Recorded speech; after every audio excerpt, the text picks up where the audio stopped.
I'm just going to give you a little hint. We're going to be talking about what sociologists call relational space today. Do you guys know what I mean when I say some people get relational space wrong? You know what I mean? Like close talkers. How you doing, man? How you doing, man? How you doing? How did you have a good day today? How you doing? Like those kinds of guys. Okay, so like this, there is a spiritual element to relational space, and we're going to illustrate it with a handshake today. What I want you guys to do, if you don't mind, is I want you to shake his hand as if you've never met before. You've never met before, and it's a job interview. It's a job interview.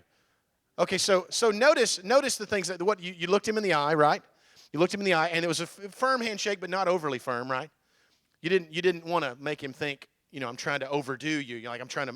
Okay, so now I want you to shake his hand, maybe a little like you've gone to church with him for 5 years. Like you guys have gone to the same worship gathering for 5 years. You know each other's names. You know your wives' names. See if maybe there's something a little different about the handshake if you're a little closer. Okay, that's going to make the next one hard. These guys moved in quick. Did you notice that? These guys moved in quick. Okay, so my next statement was going to be, give each other a hug as if you have an actual ongoing private one-on-one friendship. It's going to be hard to beat the last one. So there's no hugging at all, right? Okay, so now I want you to hug him like he's your dad and you haven't seen him for 10 years and you've been reunited and your relationship is completely starting over and you're so full of joy to be with your dad. You have a little bit of a bad back, so don't hurt him. There we go. Okay, so do you guys see the kind of the steps toward intimacy in this moment where you might start out at a little bit of a distance and then little by little you're kind of drawn into that relationship? Does that make sense? You guys did a great job. Give them a hand. Thank you very much. So sometimes in the church we forget, I think, and this is easy in any organization or group, anytime you're getting larger than 10 people or so, it's a little easy to forget that these spaces really do exist. And certain people feel them a little more than other people do. I'll give you one of my most awkward space moments. The church I used to pastor had an event every New Year's Eve called Club 12. And Club 12 was a 13-year-old birthday party for 12-year-old girls. Like it was there, and it was one night of the year, and it was a slumber party, and we used this big Heartland Worship Center's youth building in Paducah, and there would be like 100 12 and 13-year-old girls, and they would all come, and we had a concert with a band, and we had all women speakers who spoke to them, and they talked about womanhood and boys and all different kinds of, they did makeup and makeovers, and they taught about clothing and modesty and just all kinds of lady-focused becoming from a girl to a woman kind of things. And then at midnight, there were a few guys there. Our job was we watched the doors. That was our job. It was myself and a bunch of Christian bikers. We got the Christian Motorcycle Association in Paducah to be security. And so all the Christian bikers sat at the doors. Their job was sit at the doors. Right? That's your job. No girls in, no girls out, no boys in. That's kind of the night. And at about midnight, the concert was over, and they told all the girls to change into their pajamas. And so all the 12 and 13-year-old girls changed into their pajamas, and all of a sudden, me and every other dude watching the door was feeling very awkward. We were like, okay, I don't like, and some of you are thinking, okay, their daddies sent them in like fuzzy pajamas with feet on them. Oh no, not so much. Okay, so let's just say that Brad at 12:30 made sure that all the doors were covered, and Brad went home.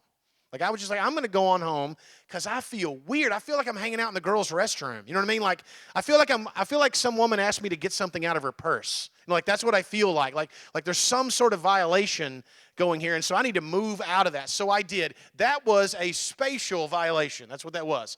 I was put in a place where it was a little too private for my own comfort, and so I kind of pulled out and said, I don't really want to be here anymore. I love what you guys are doing. I love what's happening, but it's really not for me. So me and a few other guys, we went to Steak and Shake. We got a burger, and then we went home. That's what we did. This kind of thing happens in spirituality all the time, where we either accidentally kind of keep somebody too far away for their own spiritual good, or we pull them in really fast And all of a sudden, it's their first Sunday at church, and 11 people are laying hands on them and crying for them and praying for them. And it just can feel, if you don't watch out, it can be a little awkward. You guys following me on this? So I want to talk to you about these four spaces, but more importantly, I want to talk to you about the Scripture and how we see this. In the Bible, there is a phenomenal story about a guy who completely respects this relational space and at the same time does exactly what God would call him to do and makes an amazing, lasting impression in somebody's life. Now, you know the story. The story is called The Good Samaritan. I'm going to read it to you, then we're going to kind of act it out, and I'll tell you a little more about it. If you want to read along with me in this story, the scripture is right here in front of you. Luke 10, 30, and 31, okay? I tell you what, that's hard to read, isn't it? I'm going to have to read it from back here. It says this: a Jewish man was traveling from Jerusalem down to Jericho, and he was attacked by bandits. They stripped him of his clothes, beat him up, and left him half dead beside the road. By chance, a priest came along. But when he saw the man lying there, he crossed to the other side of the road and passed him by. A temple assistant, this will be a second man, a temple assistant walked over and looked at him lying there, but he also passed by on the other side. Then a despised Samaritan came along, and when he saw the man, he felt compassion for him. Going over to him, the Samaritan soothed his wounds with olive oil and wine and bandaged them. Then he put the man on his own donkey, took him to an inn where he took care of him. The next day, he handed the innkeeper 2 silver coins, telling him, "Take care of this man. If his bill runs higher than this, I will pay the remainder amount the next time I'm here." And then Jesus says to those he's speaking to, "Now which of these 3 would you say was a neighbor to the man who was attacked by bandits?" And the man replied, "The one who showed him mercy." And Jesus says, "Yes, now go and do the same." You see, there are some really important things for us to consider about relationships. And in this particular story, we have a story and you guys have to get the background, right? You understand that the distance between Jewish men and Samaritan men was like the Crips and the Bloods, the Hatfields and the McCoys. They did not like each other, and they had good reason. In the same way that you could say today that a Jewish man was in Syria and happened upon an ISIS member who had fallen off of his horse and been attacked by bandits. And the Jewish, that's really what we're talking about. That kind of distance and hatred between people groups. And so in the long run, the fact that it was a Samaritan who helped the wounded Jewish man means they did not know each other. They had never met before. They did not know the same people. They were not a friend of a friend. There was no reason or relationship that would have caused the Samaritan to feel like it's my job to help this man. I'm from a distance. I don't know him. And in this moment, I'm going to do something that matters. In this moment, I'm going to change his life. And at the same time, he does what's necessary. He takes him to the hotel. He pays his bill. And then what does he do? He leaves, right? He leaves. You have to really get that. He leaves. He does not try to say, okay, now I'm going to make sure that I get this guy, take him back to my house, keep him for a month, and make sure that my wife cooks him dinner. We're going to do all these and no, he doesn't do any of those things. He helps the person in this distant kind of relationship, and then he moves on as if he doesn't, as if it's over at that point. It really is. So this is a perfect example of how from a distance God can use you to make a very major impression in somebody's life, and you might not ever see them again. Have you guys ever had this happen to you? We're talking for this first little step is about what sociologists call public space. In other words, it's people you interact with in the public, but you don't know them, and you really don't have what we might think of as a relationship together. It happens a lot. I have a few examples in my own life. One time I was at a Cardinals game. We were playing the Cubs. I was wearing a Cardinals top half jersey or uniform. The guy behind me was in a Cubs uniform. The guy beside him was in a Cardinals uniform. They were there together. Okay? We did not talk the entire game. There was never a word spoken. I don't know that we made eye contact. But at the end of the game, it was tied up. It was really close. I heard the two of them jawing at each other about how, I think they had a little side bet going as to who was going to win the game. They were nudging each other and picking on each other. And then, bam, 2-run homer. Cards win, Cards win, Cards win. And I jump up, and the guy behind me gives me a high five followed by a hug. I hugged a dude I'd never met before. Really, he hugged me. It was kind of an in-your-face to his friend hug. You know what I mean? And I looked around, and everybody was doing this all around. There were people in red and white clothing, hugging and high-fiving and celebrating, having this extremely meaningful moment with people that they've never met before and they will never see again. Okay? That's a meaningful thing. You see, a lot of stuff happens in this public sense of belonging. And it's important for us to get. Right now in our community, there are people who are beginning to develop a public sense of belonging with this church, and they've never been in this room. And they might not ever come in this room, and that doesn't mean that in the public sense of belonging, they don't feel a sense of belonging with us. I'll give you an example. There's a business in this town, or in this county that I frequent, many of you also frequent, and while there, this particular lady who runs the business asks me how things are going at the church. Now, to my knowledge, I'm not sure if she's heavily connected to any other church. I know she watches our teachings online. I know she's friends with some of you. And this morning, I got a very long and detailed prayer request from her about some of the things that some families have gone through here in the county in the last 24 hours. You see, she's reaching out to her church saying, I need you to help me. Now, that it's not a real personal connection. She's not here like praying at the altar with you guys. It's not that. But from a distance, she's beginning to recognize maybe this is for me. Maybe these people care about me and have something for me. And maybe what God's doing in their life can affect me in some way, even though it's at a distance. You understand what I'm saying? We can't forget the importance and the value of that distance. See, it's all about belonging. People can belong in public space only. I'll give you a couple of examples. I belong to a political party. Many of you belong to a political party, and yet I've never stuffed envelopes. I've never called people and asked them to vote a certain way. I've never donated money to my political party, not one time. I've never done that. I've never gone to somebody's house and said, you really need to vote this way or that way. I've never gone to a rally. I've never gone to a meal. I've never gone to one of those places at the end of the day when you celebrate, you won or you lost. I've never heard a concession speech, and I've never heard a victory speech, and yet I belong to the party. Do you understand what I'm saying? There's a sense in which I belong, not in the same way some of you belong. One of the most awkward moments as a pastor, several years ago when President Obama was elected the first time, I was watching the news, and on one screen they had picture of the local Western Kentucky Republican Party's not so much celebration, and on the other screen was the Western Kentucky Democratic Party's celebration of things, and I saw 3 or 4 members of my church in both images. And I realized, okay, this is going to be fun. Quite diverse reality there.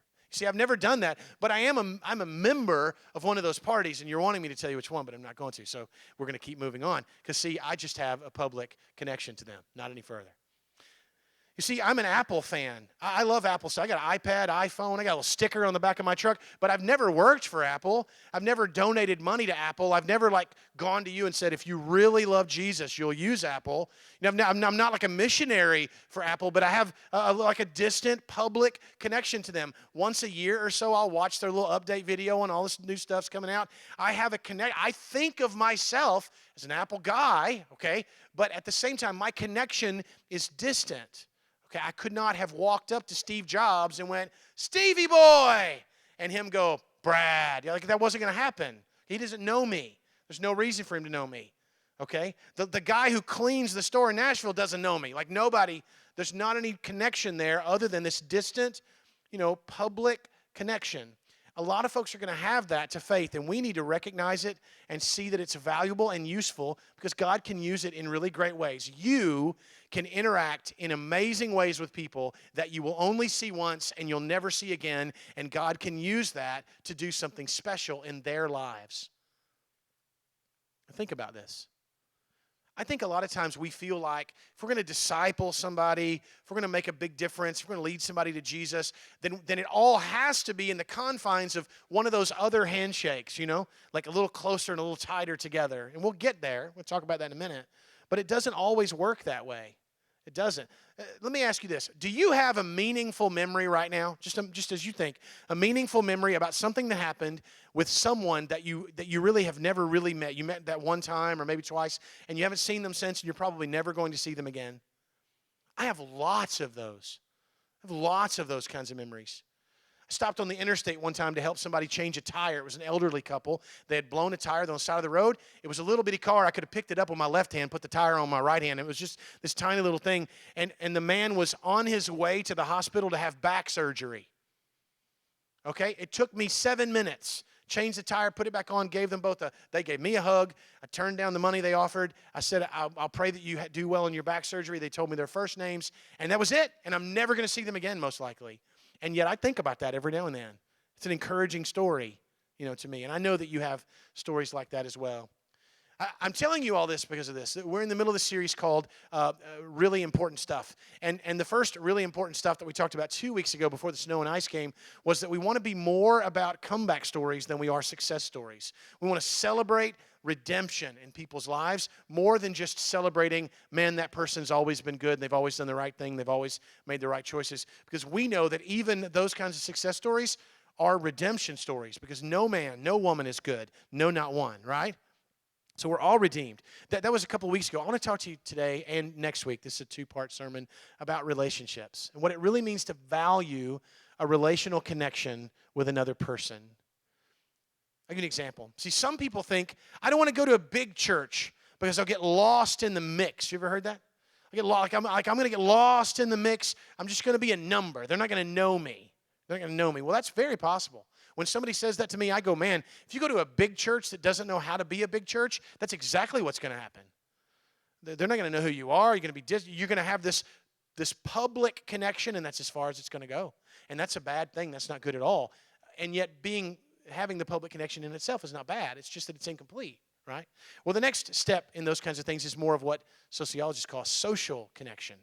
This is where you begin to actually know somebody. You might even refer to this person as your friend, but the honest truth is you don't really know them. Like, you know their name.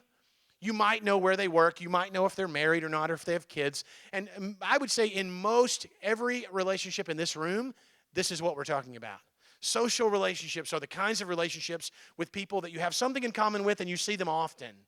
Okay? So you're both a fan of the same ball club. You're both someone who works at the same location. You both drive the same kind of car, and you bought them at the same place, and you see each other when you get your oil changed. You get your hair cut in the same salon on a regular basis. You kind of know who they are. You go to church together and sit in the same section as them. In many cases, you go to the same Sunday school class as them, but you haven't really ever had a chance to take it further. So it's still kind of that social connection. It's a social relationship. That's a good relationship. You guys like social relationships?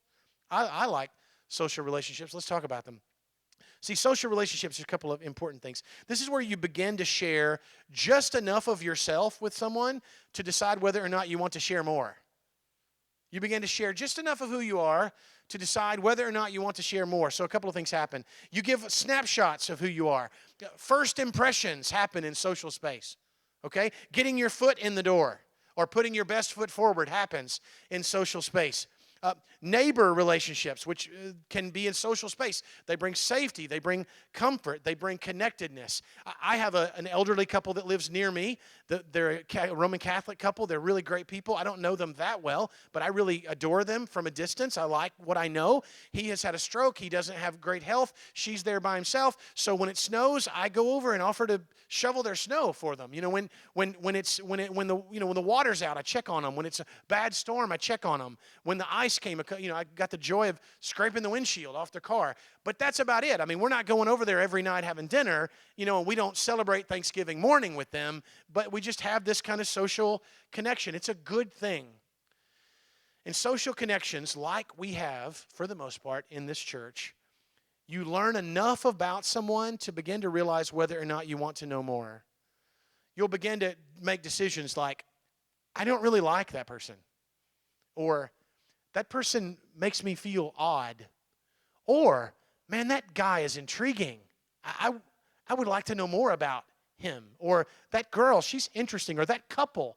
Hey, honey, let's see if that couple wants to go out and have dinner. See, that's a request to move it to the next space right there. You're moving out of social to the next one. We'll talk a little more about that. But I want to talk to you about social. When people connect in social space and yet find themselves in long-term limbo, never moving to the next stage with anyone, they find themselves losing hope and giving up on those relationships. We simply cannot keep everyone in social space forever. It's an unhealthy way to do relationships. Going to a church where social space is all there is like going to a singles bar every Friday and Saturday and never getting a date. See what I'm saying? It goes from being something that's fun and enjoyable with lots of potential to being something that's disappointing and scary and frustrating. And quite frankly, nothing has changed except for the fact that you thought this moment was going to lead to something else, and it didn't. Now, this is where it gets more, maybe a little more challenging for us. We as a church, I think, are extremely good at social connections. People love to come in, greet one another. How you doing? I'm doing great. If you'll stand back and watch on a Sunday morning, you'll notice there are people hugging and fist bumping and talking about the kind of tertiary things of life, like keeping it kind of how was work, how's the weather, how are your kids, those kinds of things. But what happens far less often is that new relationships move beyond social to something next. And that's what you might call personal relationships or private relationships. When someone belongs personally in a relationship, all of a sudden, private thoughts and feelings become fair game. You see, in social connections, you're only showing enough of yourself to discern whether or not you want to know more about this person. But in private connections, all of a sudden, you become more honest with who you really are, and you become more willing in a private relationship to share the details about who you are, and you're more comfortable if they share the details of who they are. Now, again, this can happen in weird places. I'll give you an example. Have you ever been in a social environment and somebody gets private real fast and it just feels weird? Like, why did you just share that? Why did you say that? Okay, I'll give you an example. Moms in the room, this is a bad idea. I'm just going to tell you. I pastored a woman who she had her teenage boy. She found, I'm just going to go far enough to say, she found a magazine hidden under his bed. And she brought it to church and showed all the ladies and asked them all to pray for him.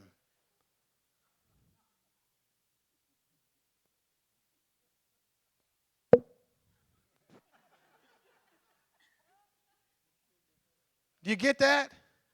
Mom's never going to do it again. She'll never do it again. No, I'm kidding. It's not my mom. But, okay, so here's what I'm getting at. Okay, so this mom took a private thing that needed to be dealt with, needed some response, needed some parenting, needed some guidance, but all of a sudden, 35 women at church, that's not the place to do that. And so not only did now teenage boy, the last place in the world he wanted to go was church, okay? But not only that, most of those women are like, honey, that's weird. Why did you tell me that? I don't know that we don't even know each other's last name. I don't know that you need, see, that can happen. That can happen. You be at a prayer breakfast with guys. It's totally social. There's 35 of you in the room, and then one guy decides to come out and just kind of share something really personal and private. And there might be one or two guys at the table who respond really well, and they know the guy, so they take him aside, they pray with him. Everybody else is going, am I supposed to still keep eating? I mean, what am I supposed to do? I don't know what I'm supposed to do here, because they jump space. That's what he did.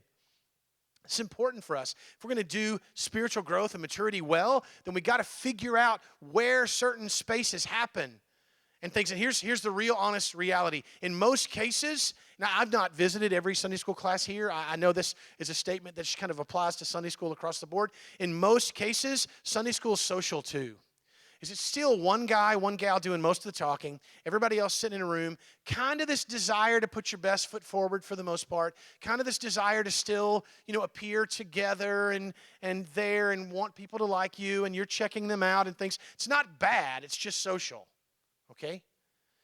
But spiritual growth requires that we continue moving, not only from public connections, but to social connections. That's really great. But you see, I'll put it this way. Social connection at church is when we go, man, that's a friendly church. That's good. It's just friendly church. That's good. But private connections is better, because now it's not just is it a friendly church, now it's, man, I have friends at church. And here's what I think is probably true. I think there are a lot of people who attend church here who think that you're friendly but don't think of any of you as their friends. And I think about that. What that means is that oftentimes those folks are going to feel like the girl who went to the singles bar and nobody ever asked them out. So it's just stayed purely social the whole time, and yet never taken a step to the private. You see, private belonging, I'm going to give some examples. When private belonging, or personal belonging, what you might call, this is where private thoughts and feelings are shared and they're safe. This is where you begin to trust people. All of a sudden you can tell them, hey, when somebody goes, how are you doing today? See, the social answer is what? The social answer to how are you doing today is fine, good, great. I have a guy that I just love in my hunting world. Many of you guys have phrases like this that you use in a social environment. He says, best day of my life so far. Best day, how you doing today? You know me, best day of my life so far. Now here's the real answer. This is honest with me. If you keep telling me that every time we ever talk, then I know you want me to stay in social space. Like if every time I ask you how you're doing, you keep going, best day of my life so far. That's maybe accidental, but what it really means is I don't want to date you. I don't want to be any closer than that. This is as much of me as I want you to see. But see, we have to move to a place, not with everyone. We're not going to, no way at all that this is going to happen with everyone. But with someone, we have to move to a place where socially and things, it moves to a more of a personal relationship. Where when this person asks me, how are you doing today? You can look to the left and look to the right and look behind you and then tell them the God's honest truth about how you're doing today. Because they can handle it and they care about you and they love you and you're not trying to impress anybody. You catching what I'm laying down here? You picking it up?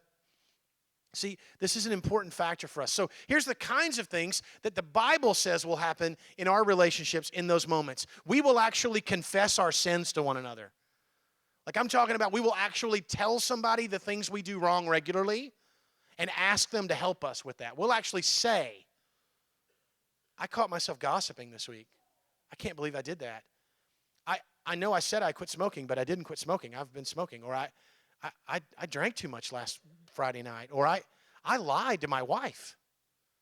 I did. She caught me doing something. I didn't want her to know about it. I spent money she didn't know I spent. So I told her a lie. And I need to tell you that. And you see what I'm saying? These are the kinds of relationships where all of a sudden we confess our sin. And some of you right now are going, I don't talk like that to anybody.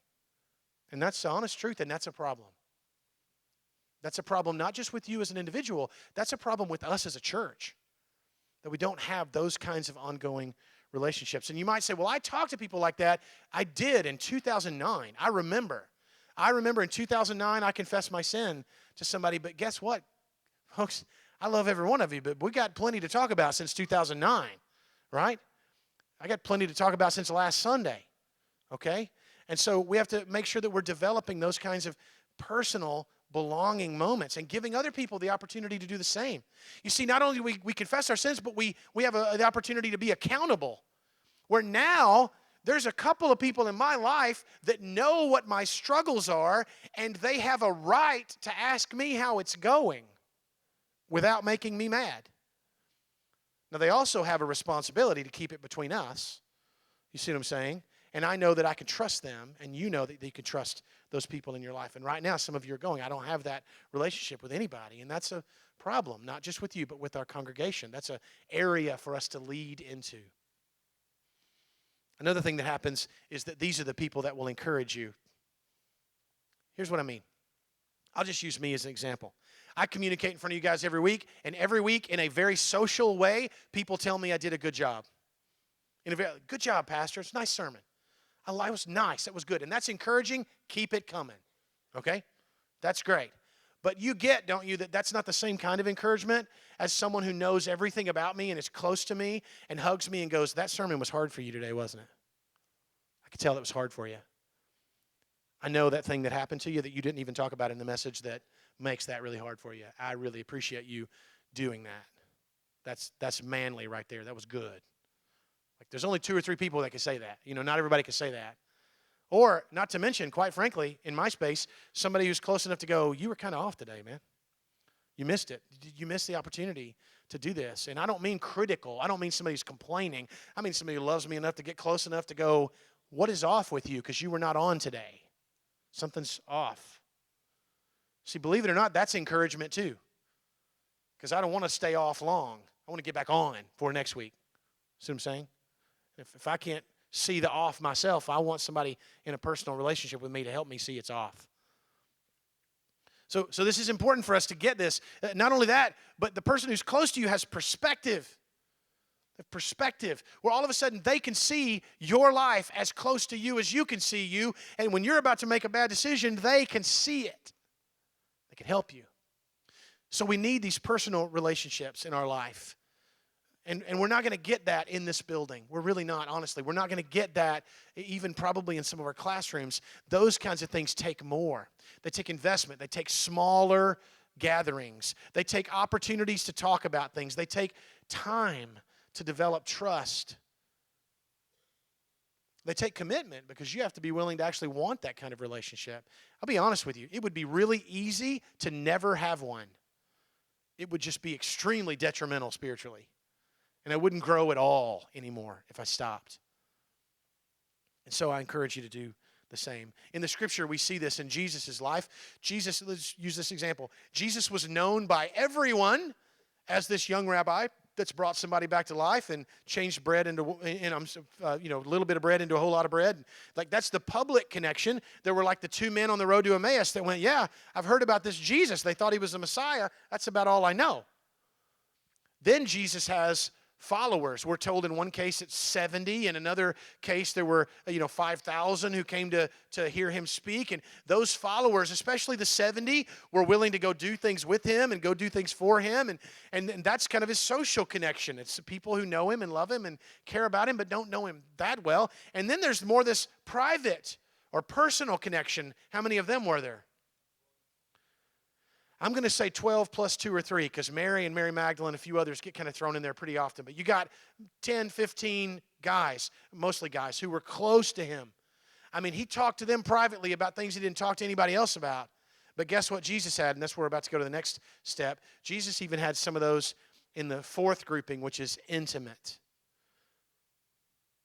How many did he take with him to the Transfiguration? How many did he take with him to the Garden of Gethsemane? 3.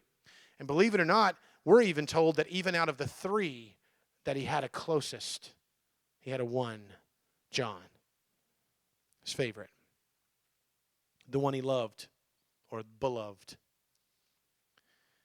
So you need to understand this.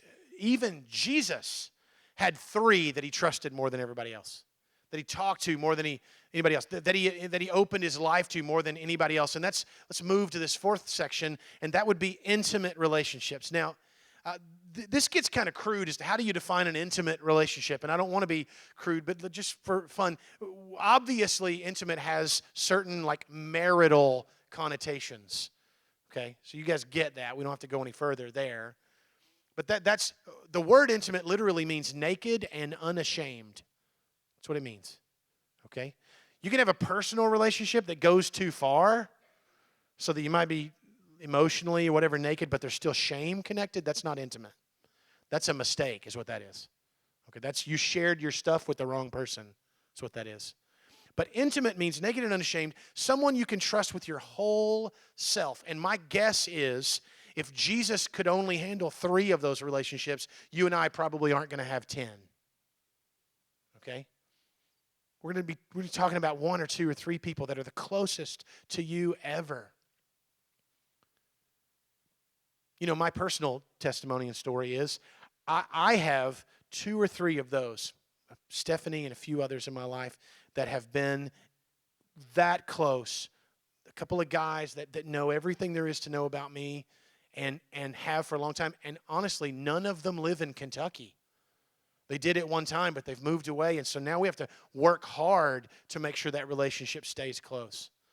I spent the first half of yesterday in St. Louis with one of those guys, just talking about life, talking about struggles, talking about who we are.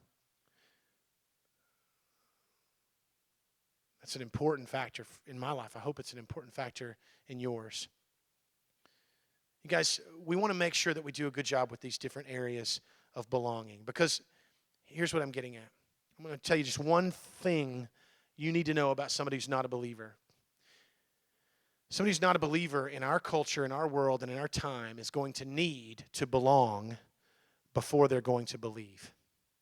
They're going to need to belong before they are going to believe. If we miss this, we will miss a lot. Somebody needs to belong before they can believe. And let me get into this. Let me see what I'm helping you with here. A lot of times in the Baptist church, we get to all concerned about who gets to be a member and who can't be a member and all these different things. And I appreciate that. And I understand the members vote on stuff, make decisions, and there's an organizational structure there. That's fine. But that's not the same thing as belonging. It's belonging. I'm telling you that whether it's on a very public and distant way, or even more social as somebody comes and begins to hang out with us on a fairly regular basis at church, or even better, in a more private way as someone might find themselves in a relationship with you as an individual, maybe meeting in your home or meeting at a restaurant with you occasionally and talking about life and growing closer together. Or even if it's someone that you're extremely close to and have more of an intimate type of relationship with, I'm telling you that in all those cases, someone is most likely not going to believe your message until they belong to you in relationship. The church in America has done a horrible job at this. We've spent so much time talking about who doesn't belong, what we're against, what we don't agree with, what we think is bad, who we think should stay at a distance, who we think should get away from us, who we don't want to be like, who we don't want to listen to, who we are at odds with. And it gets in the way of the gospel. Because people will belong before they believe. Do you know what the number one claim of Jesus was? Really think of that. You're going to really let your mind think, or you will hate me and think I'm a heretic, okay? Really think about this. What's the number one complaint about Jesus? He carouses with sinners.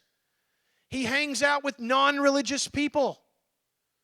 He goes to parties where they're drinking and dancing, and he's around those who are not hanging out at temple all the time. He's sitting with people who are eating foods they're not supposed to eat on a certain day of the week. They're not supposed to eat it. He can't be holy. He can't be the Son of God. He can't be good. We can't trust him. That's what they're saying. Because Jesus knew that those men and women who were far from God needed to belong in a relationship with him long before they would believe his message. And so he cared about them enough to go where they were. See, Jesus never had a come and see mentality. We're going to do a big service. We're going to tell them to come see it.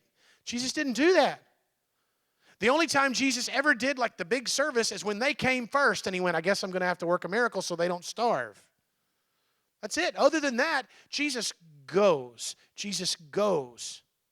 Jesus goes to where they are, stretching out to those who he only had a public connection with, bringing it toward the middle, helping them understand that he wants to know more about them, giving them an opportunity to share themselves. Before you know it, he's got a woman at the well talking about how many husbands she's had, and he's got a woman caught in adultery talking about the guys she slept with, and before you know it, he's got people with brokenness in every area sharing with him their intimate thoughts and needs. And in every case, he went to them. In every case, he took the first step. In every case, he went to where they were. And in most cases, he walked through the picket line where the religious people were trying to keep them away. Zacchaeus in a tree. See what I'm saying? We need to understand this, because if we value relationships, this is what we will value. It's not just one relationship with one person. It's more about a relational culture that says, I want to value the way relationships happen. I want to value the way they develop. I want to value the way they improve, the way they stay healthy, the way they grow. I want to value relationships. This is so important. I watched the movie The Martian this week. Anybody seen that one? I feel like a stand-up comic with this in my hand. Anybody seen The Martian? Nobody seen The Martian? Okay, in the movie The Martian, the guy gets, I'm going to, for a joke, somebody in the room, somebody goes, was it a true story? I'm just going to leave it at that. No, it wasn't a true story. In the movie, he's left on Mars, and nothing can grow on Mars. And so he has to find out a way to grow food on Mars, or he's going to starve. I'm not going to get into it because I don't want to spoil anything, but he figures it out, okay? He has to figure out how that works. Here's what I'm talking about. This is what we're talking about. Our culture and world, outside of this church, in our region, in our community, does not grow healthy relationships. It doesn't. Nothing in our culture or world is growing healthy relationships, and yet we have the opportunity to find a way to do that in our community and our world. And so in 2016, my role as your leader is to try and help us deal with this. Is my number one goal.